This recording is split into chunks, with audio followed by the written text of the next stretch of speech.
Good evening and welcome to Scotland at 7. I'm Scott Bevan coming to you live from Glasgow. In this evening's programme, we have an interview with Mike Russell, former MSP and President of the SNP. Now then for the coronavirus update. As of 2 p.m. today, a total of 2,273,088 people in Scotland have been tested through NHS Scotland labs and UK government regional testing centres since the start of the pandemic. Of these, 1,983,809 have been confirmed negative. 289,279 have tested positive. There are 3,823 new cases of COVID-19 confirmed by a test, although not everyone with the virus will display symptoms and not all those with symptoms will be tested. There are 4 new reported deaths of people who have tested positive. The number of patients in Scotland who have died from complications caused by the coronavirus COVID-19 infection now stands at 7,726. This number only includes those who have died having received a positive test for the virus in the previous 28 days. Of the people who have tested positive, 285 were in hospital last night, 19 of whom were in intensive care. As of 8 a.m. this morning, 3,831,770 people had received their first dose of the COVID-19 vaccination, and 2,737,347 had received their second dose. The latest UK daily figures show 128,189 patients who tested positive for COVID-19 have sadly died from their illness, an increase of 27 since yesterday. This number refers to deaths in all settings, not just hospitals. Our top story this evening then, Nicola Sturgeon urges the public to get vaccinated, get tested and follow all of the guidelines to ensure an end to COVID restrictions. First Minister Nicola Sturgeon has today announced that the end is in sight for COVID-19 restriction measures as she outlines the need for all over 18s to receive their COVID-19 vaccinations. To that end, vaccine drop-in centres have been introduced for all adults over the age of 18 to help speed up the route to recovery from the pandemic. The First Minister also announced a further $380 million is being allocated to help with additional COVID-related costs, including the vaccine, test and protect and PPE. In her daily briefing, Nicola Sturgeon said that although we hope we are in the process of emerging from the pandemic, we can see from the situation at the moment that COVID will continue to place pressures on our health and care services. She continued by highlighting the worrying rise again in COVID cases due to the Delta variant, but pointed out that a further lockdown would be unlikely, since the vaccines are doing much of the work that lockdown measures previously had to do. More than 60% of those eligible for the vaccine have now received both doses of the JAG, which is now over 50% of the total Scottish population. Ms Sturgeon also pointed out that alongside those who have yet to receive their first dose, those who received their first dose 8 weeks ago will also be eligible to book to attend the drop-in centres, stressing you can do this even if you've had a letter giving you an appointment or if you've missed an appointment. The projected date for the end of all legal COVID restrictions is currently August the 9th in Scotland, as opposed to the earlier date being stuck to doggedly by officials in England and Wales of July the 19th. Labour have won a narrow victory over the Conservatives in the Batley and Spen by-election. Kim Leadbeater defeated Tory hopeful Ryan Stephenson by just 323 votes to retain the Labour-held constituency in one of the most fraught by-elections ever thought to be fought in the UK. The biggest threat to a Labour victory came in the form of former Respect MP and Big Brother contestant George Galloway, who came in third with 8,264 votes. Following the results, Sir Keir Starmer claimed that Labour is back, while he labelled the vote a poisoned campaign after uniformed police were forced to station themselves outside of Miss Leadbeater's home, prompted by a violent incident visited upon Labour activists, which opposition parties have claimed were supporters of Mr Galloway. and a campaign which had involved fake leafleting and a raft of homophobic slurs on social media. Leadbeater is the sister of murdered MP Jo Cox, who was a passionate advocate for remaining in the EU and was killed for those beliefs back in 2016. Labour leader Sir Keir Starmer may have been given a reprieve by the result after the narrow victory which many had feared would not go their way.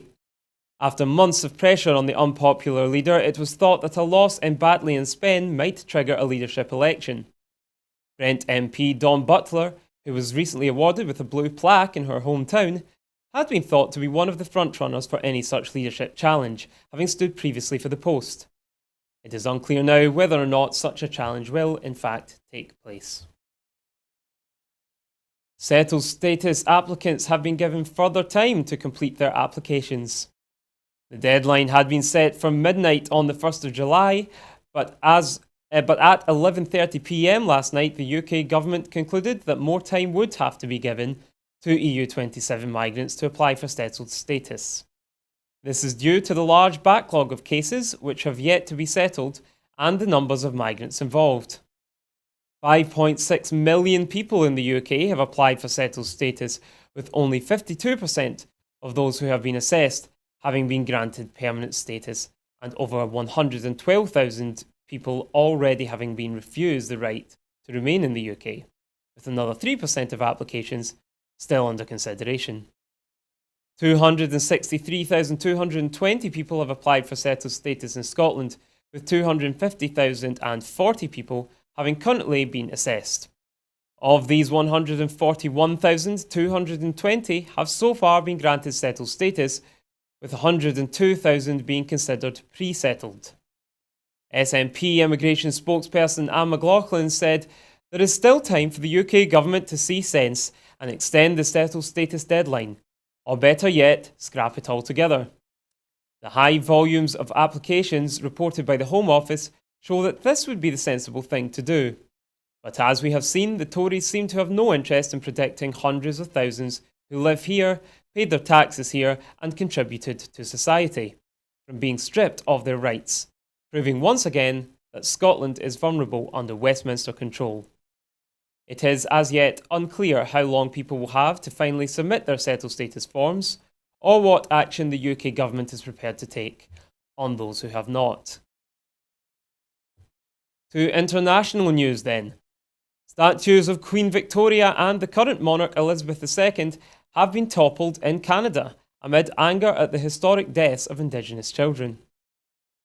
The statues are said to be reminders of Canada's colonial past, which is blamed, at least in part, for the treatment of Indigenous children, which has led to the discovery of hundreds of unmarked graves. The event took place at the Manitoba Legislature Building in Winnipeg as part of a growing national protest across different parts of the country. The Cancel Canada Day protests have seen thousands gather on Parliament Hill in the capital of Ottawa. At least 150,000 Indigenous children were taken from their families to attend the schools over a century as part of the campaign by the government to forcibly assimilate children into Canadian society. On Thursday, the Lower Kootenay Band announced they had discovered a further 182 human remains in unmarked graves at a former residential school. The latest in a series of grim discoveries that have shocked the country. Canada, which remains a part of the Commonwealth, has been looking very seriously at its imperialist past in recent weeks. Protest group Idle No More have released a statement saying, "We will not celebrate stolen Indigenous land and stolen Indigenous lives. Instead, we will gather to honour all of the lives lost to the Canadian state." Applications have opened for a new youth climate programme. A new programme of events will put the voices of young people in Scotland at the heart of the climate conversation during COP26. Young Scot, Keep Scotland Beautiful and YouthLink Scotland will lead on delivering a youth climate programme across the country, backed by £450,000 of Scottish Government funding. Young people will co-design the programme, recruiting local champions from every local authority to help connect with communities to tackle climate change. Minister for the Environment, Biodiversity and Land Reform, Mary McCallan, said young people in Scotland are the driving cause of climate action. This programme will give them a platform to make sure their voices are not just heard, but acted upon. Scotland has world-leading targets to be net zero by 2045, and we are already more than halfway there. With COP26 in Glasgow this year, all of us have a unique opportunity to advance the society and economy-wide transformation demanded by the twin crises of climate change and biodiversity loss. The youth programme will run up to and beyond the UN Climate Conference in November and will include a range of activities to support young people as they engage in the fight against climate change, along with the chance to receive accredited training. In addition to the programme, Young Scot, Keep Scotland Beautiful and YouthLink Scotland will receive a COP26 Youth Summit ahead of COP26, including a Scottish Youth Climate Declaration. Young people with an interest in climate change can apply to be part of the programme by visiting the Young Scot website. And finally then, the Erskine Bridge turns 50 years old today. Today marks the day in 1971 when the Erskine Bridge opened in Glasgow to much acclaim. Stuart Baird from the Glasgow Motorway Archive said, "The Erskine Bridge remains one of the most ambitious civil engineering projects ever undertaken in Scotland and has become a much-loved landmark. The bridge connects Dunbartonshire and Renfrewshire over the Clyde and took 4 years to complete. It was, at one point, the longest cable-stayed bridge in the world."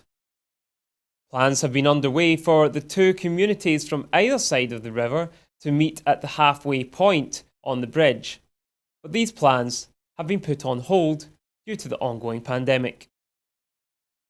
And now for that interview with Mike Russell that we recorded earlier.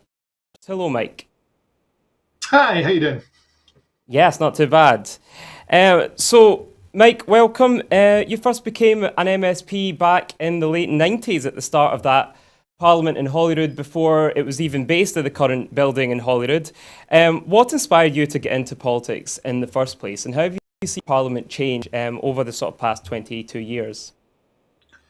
Well, I mean, I've been interested in politics since I was at school back in the 1970s, really 60s and 70s in Troon at Mar College in Troon. But I joined the Labour Party at university in Edinburgh. I was active in a Labour club at university in Edinburgh. I always tell the story of working for a very close friend of mine, alas, who's dead now, who was a Labour candidate in Roxburgh, Selkirk and Peebles in the February 1974 election.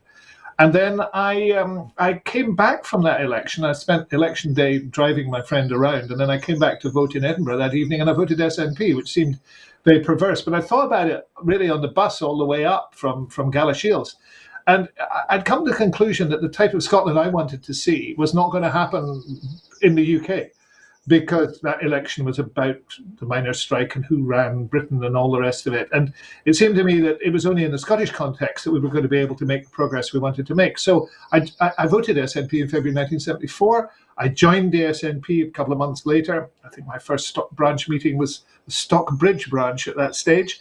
And I've been a member ever since, through good and bad times. And I think probably that's important. There've been very bad times. There's been times when our opinion poll rating has been very low, and we've had a couple of MPs, and there've been very good times. But I still believe what I believed on that February evening in 1974, that if you're going to get the type of socially just, equal, progressive country that we want, that is going to require to be done in the Scottish context. It's not going to be done, regrettably, in the UK context. So, that's a good, strong reason for supporting independence. There are others, but that's a good one. Yeah, so you've retired from the Parliament now, but you're now president of the party. You were also its first ever full-time executive back in the early 90s, if I'm correct. Is that right? Yeah. So what do these positions involve? What does the president of the party do? Well, I was SNP chief executive from 1994 until 1999, and I think SNP chief executive was a simple matter. But that's what it says in the tin. I was the full-time head of the SNP staff. That hadn't happened before. Alison Hunter, as director of organisation, had run headquarters. But what precipitated the appointment was the Monklands by-election, in which it became clear that the party needed a much stronger campaigning focus and much firmer direction in that regard. And it needed somebody doing that full time in Edinburgh when the parliamentary part of the party, remember, was in London. I mean, in the 1990s, politics took place in London during the week. And it was necessary to try and firm that up because Monklands we lost by 500 votes. And the feeling was, with an excellent candidate, Kay Ulrich, but the feeling was that we could do better and had to do better. The position of party president is an honorary position. I'm very honoured to hold it. It's been held by a range of people, Billy Wolfe, Winnie Ewing. These are people who've contributed so much to the party. And when I was asked last year if I would stand for it, I was very honoured to do so. I'm not somebody, those who know me know, I'm not somebody who can sort of sit in the sidelines. And since becoming president, I've been active, as I said it would be, in trying to make sure that the party measures up to the expectations of its members. We have a very hard-working HQ staff, but it's been a very difficult time for them, particularly with the problems that we've seen created by the creation, for example, of the Alva Party. So I think supporting the staff, making sure that they're helped to do their job, and now, and I was asked by the First Minister and the NEC at the last NEC meeting in my role as president to provide some political direction for the independence work in HQ. And I'm happy to provide that as the party president. It's not a job, it's a contribution I hope I can make. To begin to marshal together the arguments in the way that we need to put them now, which is very different from the way we'd have put them even 2 years ago, given the pandemic, and to make sure we're providing members with the ammunition and the support that they need to begin the next process of building towards an independence referendum. And I'll be very happy to do that. But I've spent, as you say, a long time in the SNP doing a lot of different things. I was a senior office bearer of the party in the 1980s. And I think the party is and remains to me the vehicle by which we will win independence. Not the sole vehicle. There are other vehicles on the road. But it is the largest, it is the best resourced and equipped. It is a formidable election winning machine. I don't think anybody can doubt that. And we need to put all that together with the energy of its members, 100,000 plus members, to make sure that we take the arguments and the case for independence as widely as possible across Scotland. And I think what we can start to do is to build and resource that now after the Holyrood election and begin to put the information in people's hands and encourage them to campaign. People don't need permission to do so. You don't need permission to start to talk to your neighbour about independence, but probably you need some information and help, which I want to see provided. Do we legally need permission? That's the question that a lot of people are still asking, isn't it?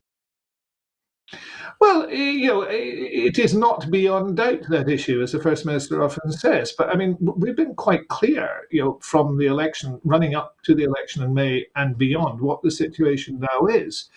And the situation is that during the last Parliament, and the work that I was doing as Constitution Secretary, amongst other things, I brought forward 2 bills of the 3 bills that we need for a referendum. One is the franchise bill. So we know what the franchise is going to be. All that nonsense from Michael Gove is irrelevant. This is a franchise that we held on the Holyrood franchise, and we know what that franchise is, and it's a very wide and inclusive franchise. Essentially, anybody who's legally resident in Scotland will be able to vote in this referendum. So that's clear. The details of how you run a referendum, there is an act in the UK, the PREPARA Act of 2000, which essentially is a generic act under which referenda are held south. We had nothing like that. In 2014, we had to have a special set of circumstances in a special act. We've sort of taken part of that out by having a referendums bill through, which is passed again by the Parliament. So we know how referendums will be organised, we know how the question will be tested and all the rest of it. What we then needed was a simple, small bill that essentially created the circumstances by which the date could be set and a variety of other smaller things put into place. That bill was published in draft form in March. It was in the SNP manifesto. We made it clear that if we were elected, we would bring that bill forward at the appropriate moment with the support of the Scottish Parliament. And if that bill was passed and became an act, then we would move towards organising the referendum. If during that process the UK wished to grant a Section 70 order, that would be fine. If it chose to do nothing at all but allowed simply the referendum took place, that would be fine. But the ball is now in the UK government's court, because if that bill passes, as I believe it will, again at the appropriate time, and we can come back to that, and there is an intention referendum, it would then be up to the UK government to stop that happening. And that would be a very significant moment if the UK government was to take the Scottish government, the people of Scotland, to the court to stop them deciding on their future. So that's where we are, and that just needs to move forward. But it is the pandemic that is presently the issue. Yeah. Looking back then, what would you say was your proudest moment as an MSP? What did you do that you can look back on and think, yeah, that's why I did this?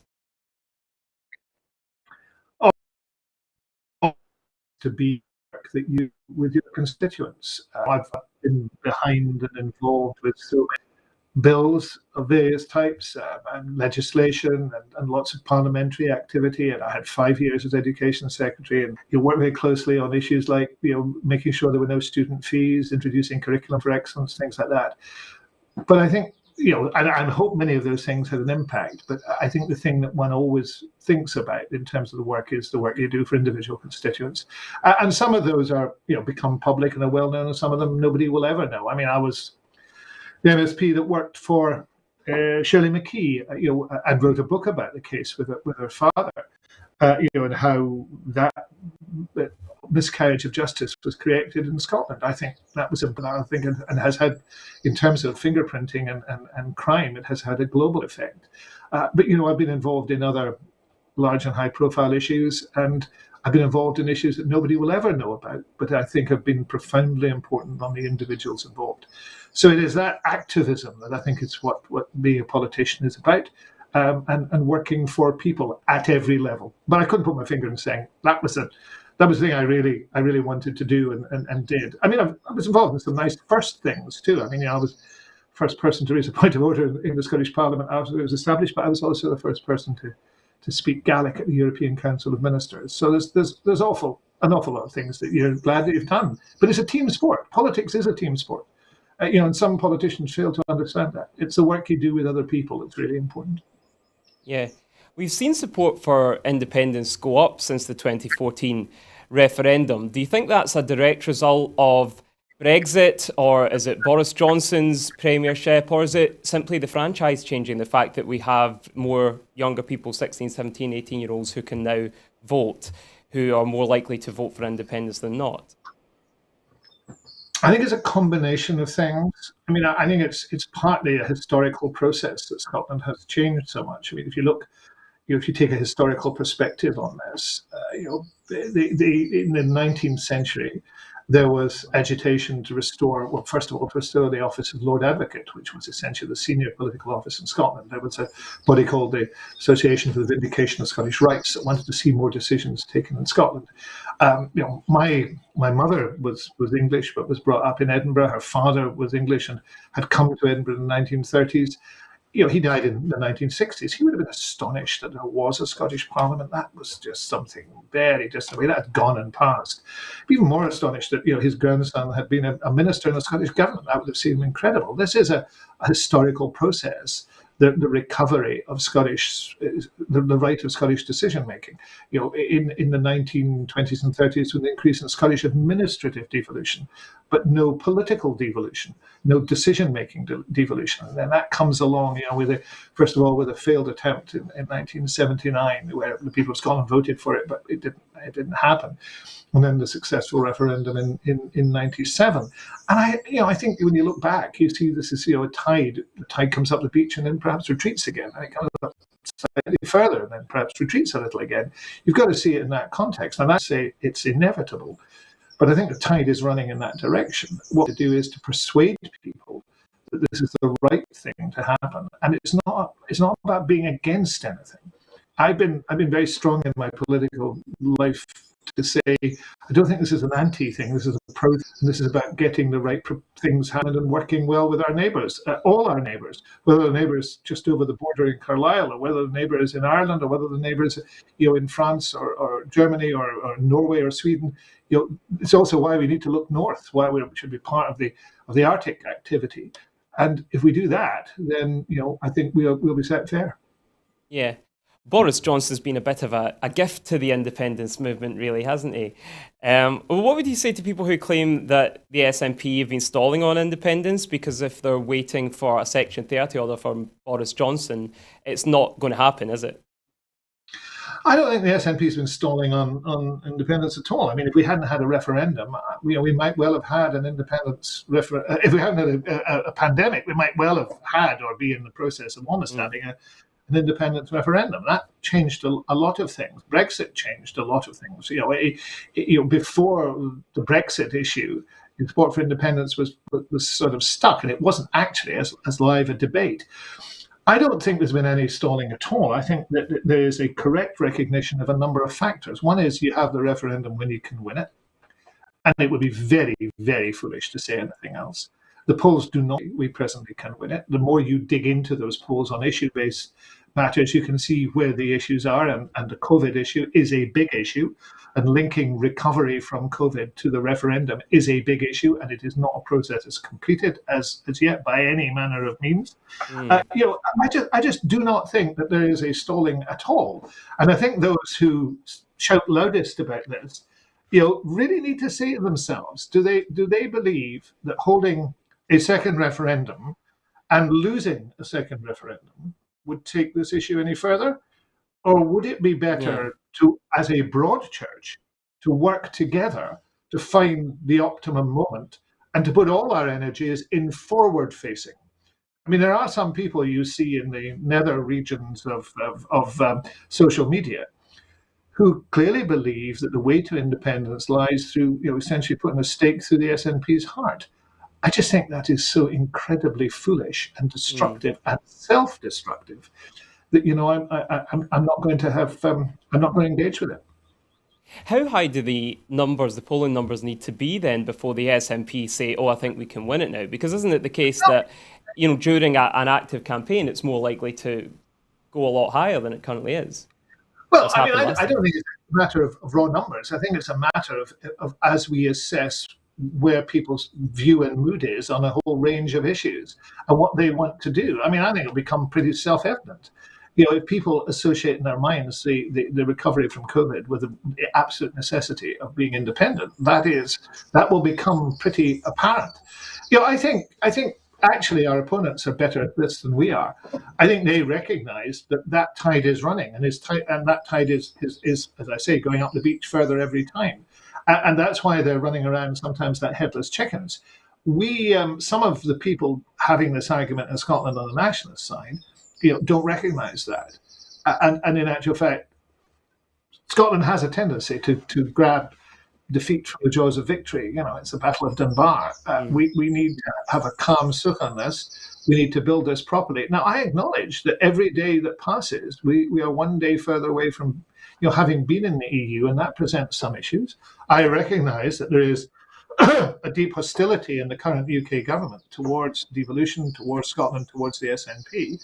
But we have to work our way through those things. We have to plan, we have to work, and we have to campaign. And that's why I'm keen to now as the pandemic ebbs a bit and we're moving in the right direction, to begin to get material into the hands of party members, and I'm trying to talk to a range of bodies in Scotland who are involved across the yes movement, so that we can have those contacts and work together, and to do so in a genuinely open and discursive spirit. I mean, I'm not going to tell people what to do, but equally, I'm not going to be told what to do.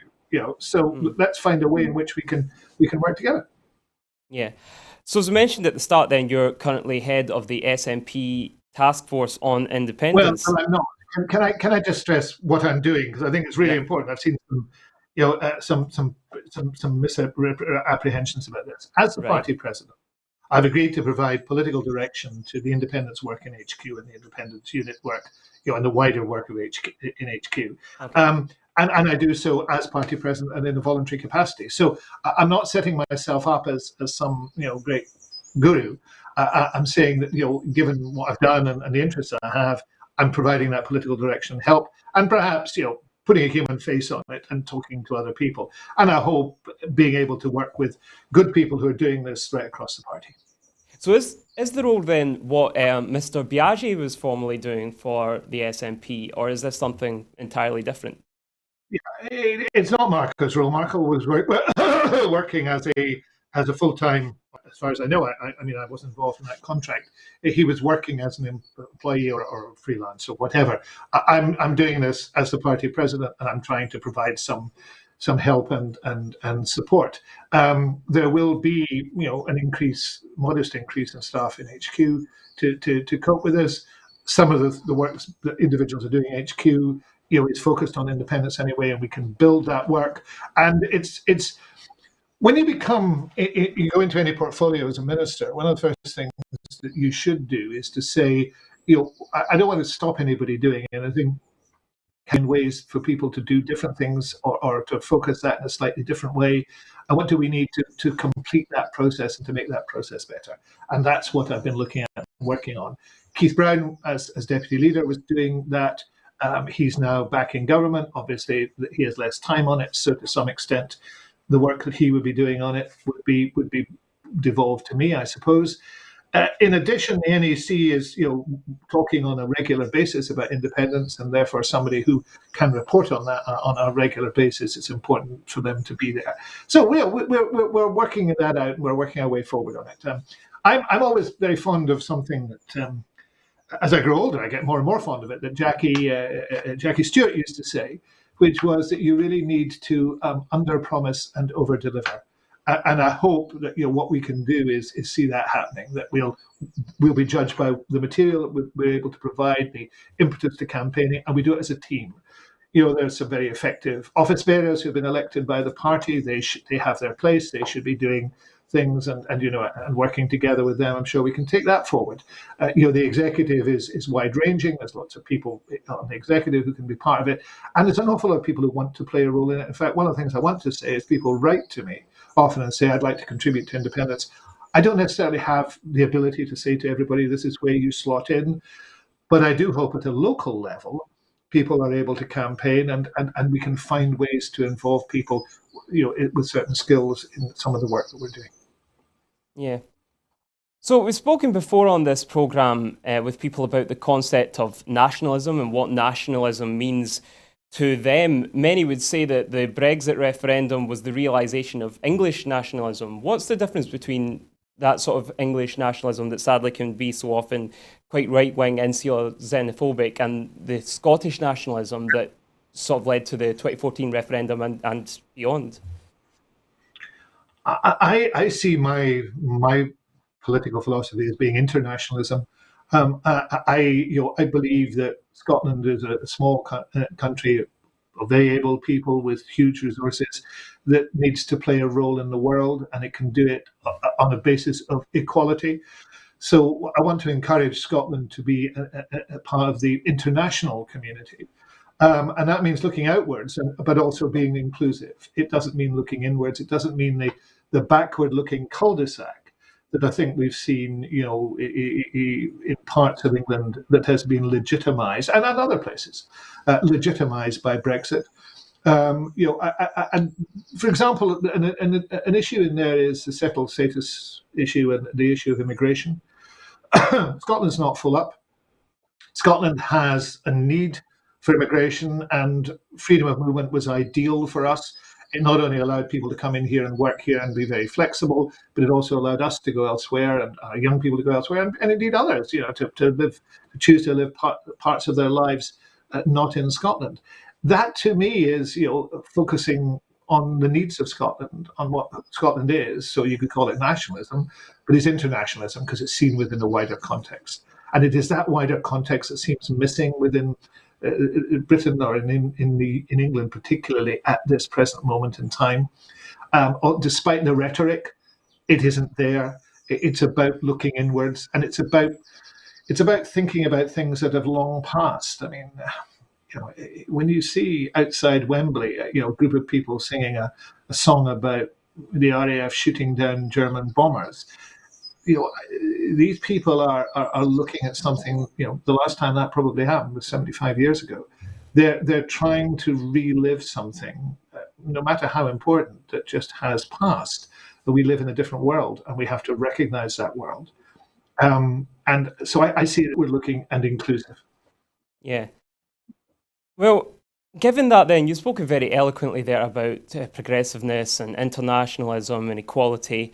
I'm going to have to ask, why is it that in your 2006 book, Grasping the Thistle, you advocate for an unfettered free market vision of Scotland that even included slashing welfare and dismantling of the NHS? Are those things that you still hold now today? Are those views you continue to believe in? If you have the book there, I think I can probably direct you to the introduction. I think page 5 of it, but perhaps I'd have to go back and look at it. And it's very clear. I wrote the book with a very good friend who unfortunately isn't now with us, Dennis MacLeod. And that introduction points out what the book is. The book is a dialogue between two people of different political views who are looking at ideas and talking about the future. Now, I keep saying this, and people, Neil Finlay in the Scottish Parliament and others just kept trying to repeat it. We decided, and the introduction says that too, we're not going to identify which of us has those views. We're going to debate, discuss them. And that's what politics is about. I've never in the Scottish Parliament argued for, a free market in the health service. Never, because I don't believe in it. But Dennis did. And I don't dislike him for it. I just disagree with him. The profound one here actually is on the EU.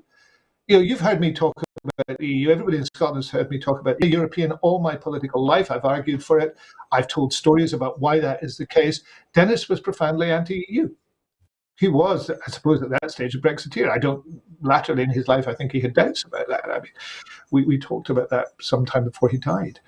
But, that is a dialogue. Now, I don't mind the book being talked about, but I do want it to be represented as it is, which is a political dialogue. It is not a manifesto written by me. So, happy to explain it. I'm always happy to explain it. And if people want to misrepresent it. Yeah, fair enough. So the vision that is presented in that then is more just you trying to raise the discussion about these are the different kinds of things that Scotland could be, but it's not necessarily your views at all on that. You don't necessarily believe that. No, I mean, I can only ask people if they want to read the book, go back and read the introduction first. I mean, that's why it's at the start of the book. And it explains what it is. It is a dialogue. Writing a dialogue was, is historically, very, very ancient indeed, starting with Socrates. And it's a book written by two people who both believed in independence, but had different roots to it. Yeah. I mean, Dennis was a huge supporter, for example, of free education.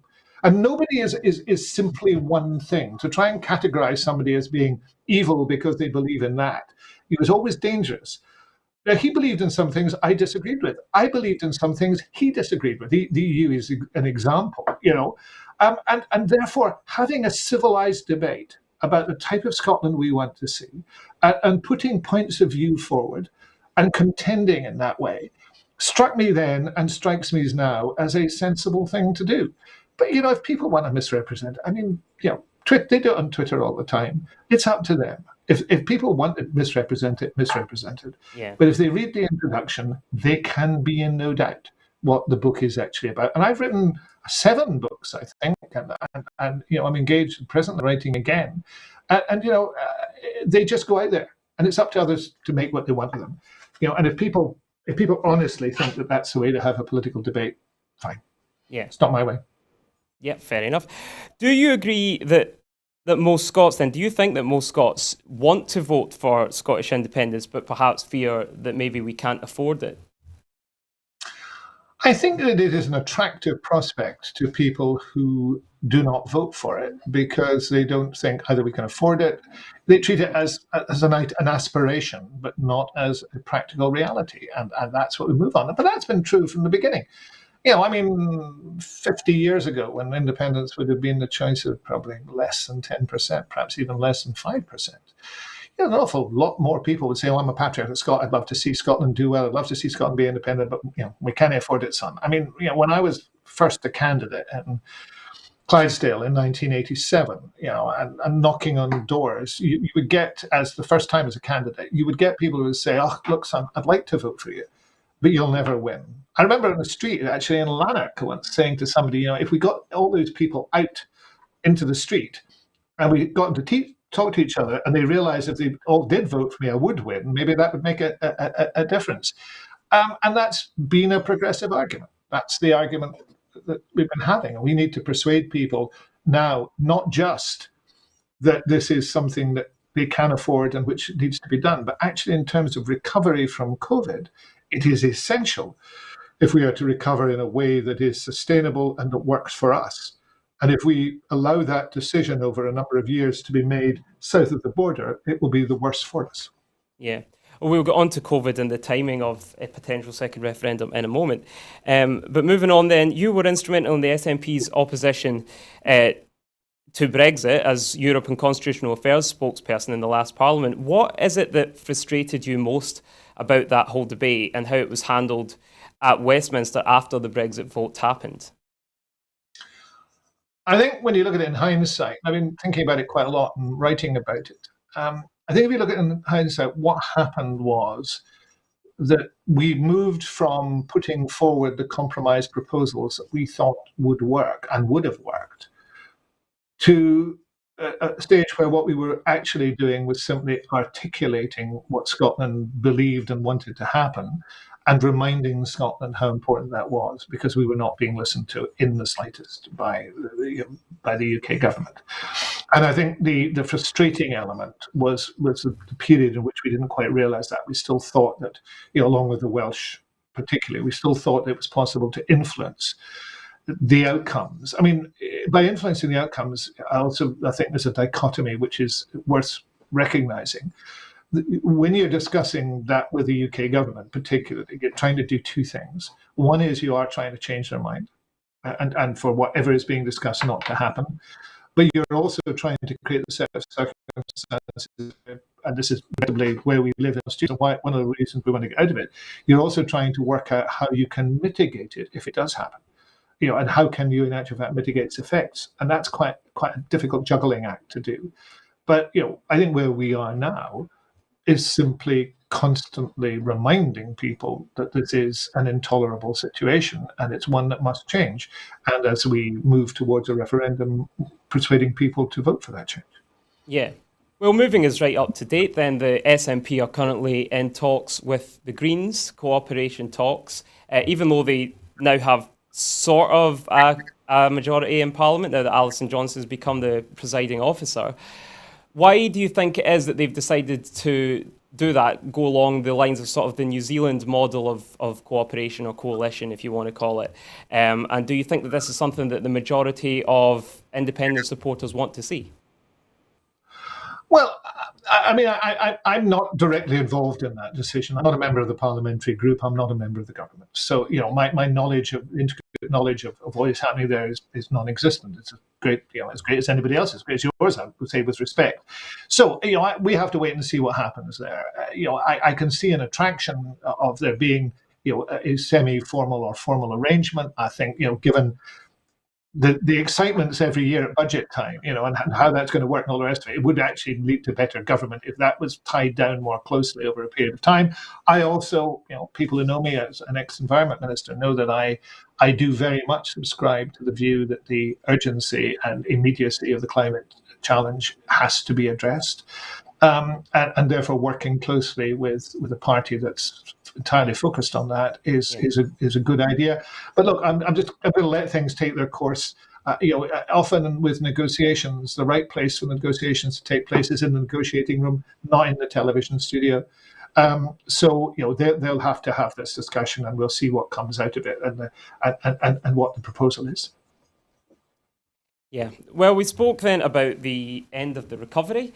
And when COVID is finished, hopefully we're going to have a second independence referendum. But how will the end of that recovery be defined? When will we say that this is the end of the COVID pandemic and we can now move on to an election footing for that? Well, there's a mechanism for judging that, and the mechanism is in the Parliament. The decision of the government to bring in the bill will be based upon the judgment that the government takes of the state of the pandemic and what lies ahead. Now, the people with real expertise in that lie in the government. They lie in the ministers, in the First Minister, and in the officials who advise them. So it'll be a complicated and complex set of considerations, but they're the right people to take it. Now, I'm not going to take it. my job in helping the independence unit and the independence worker HQ is I hope to organise better, to build up the flow of material, to help with campaigning, to devise and along with others campaign plans and to support those. But the actual decision on when the bill comes in, what date is put in the bill, and how that goes forward, that is for the government, and it is for the government to decide. Now, the First Minister will have in her mind what those criteria are. Her advisors will have in mind, and that's the right way to do it. It's that decision. That's what the bill says, and that's what should happen. Yeah, there were 2 votes on the idea of a referendum in the last Parliament. I presume the process is going to be the same this time. There's going to be a vote on a referendum in Parliament, and this time, hopefully, we'll go ahead with it. Well, slightly different. There's a bill. Essentially the structure is there. 2 bills are in place, so we know the basic arrangements, and we know the franchise. The bill that requires, the draft bill that exists, that requires to go through, which I presume Angus Robertson would take through, will set the date, will set the question, there's a number of other issues to be arranged. The question requires to be tested by the Electoral Commission, because if, as I assume, it is the same question that we used in 2014, and I've strongly argued for that in the past, it still will require retesting according to the legislation that's passed. So there's a structure and a framework to it. So in a sense, it's different from what happened before. The last time was, let's have a referendum. We think it's a good idea.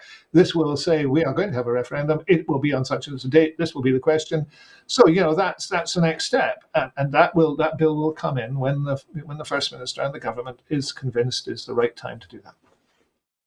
Thank you very much. Well, just finally then, Mr. Russell, you said last year that you wanted IndyRef 2 to happen in the autumn of this year. Do you think that's still realistic then? And if not, when are we going to hold that referendum? Well, I've just explained as carefully as I can what the mechanism is to do that. And therefore, I'm not going to second guess that mechanism. I can't do that. No, it's not going to be in the autumn of this year. It's a disappointment. There were circumstances in which I could have seen it taking place in 2020 before the pandemic. That was completely scuppered by the pandemic. We're still in that. I was looking at something last night. I was looking at a picture I took. People will know that I'm a photographer and do a picture every day on Blip Photo. I was looking at a picture I took almost exactly a year ago, when things were beginning to come out of the first lockdown, and thinking, gosh, wow, we made it through. And a year on, we're still in a very serious situation. Now we've got the great benefit of the vaccine. Things are changing and have changed, but we're not through that yet. So that is going to determine where we are and what we do for a while, and therefore, you need a period of time to elapse after a bill has been passed before you can hold a referendum. There are various views on that, but you need it to allow electoral registration officers and others to organise. You need it to, allow ballot papers to be printed. You need it to allow, postal votes to be sorted. So, that will determine that. The decision on timing is absolutely not the thing that will stop us from working on it. And therefore, what I hope to see is more material being distributed, more work being done, more people working together, more campaigns taking place, and building the case. And one of the things we should be doing is talking to our friends, our neighbours, all the time about the issues. And if we can provide some of the material that helps with that, then that's great. Thank you very much to Mike Russell there for that excellent interview. And thank you to you for watching.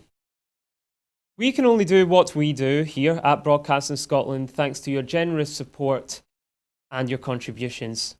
So if you can at all afford to donate or to sign up, then please consider doing so. I have been Scott Bevan. Thank you very much.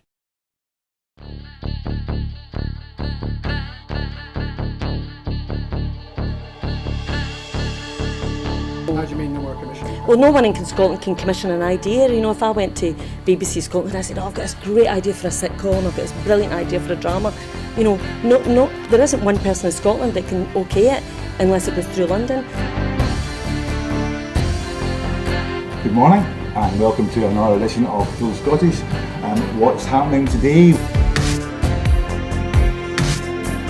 Hello and welcome to the Full Scottish here on Broadcasting Scotland. Scotland is going to be an independent country. That need, that desire for independence is ever stronger than perhaps it was in 2014. So there's an obligation that we've got to give leadership to that campaign. That's what Nicola Sturgeon, as our First Minister, has been doing. My feeling about Boris Johnson is he can't be trusted on anything. That is now and forever will be known as the rape clause. I'm old enough to remember going into Europe in '73, and I remember how much of a razor's edge that was balanced on. And I think we made it by 53%, if I remember correctly, for going in. And ever since that time, England particularly has been pretty much schizophrenic, down the middle about whether it felt British or whether it felt European. And that schism, that crack has remained throughout English society ever since. Scotland means business. Scotland's voice won't be stilled, it won't be silenced, it has to be heard. About the work that's been done by Broadcasting Scotland in giving community activists, yes activists, Scottish activists a platform other than the traditional media outlets.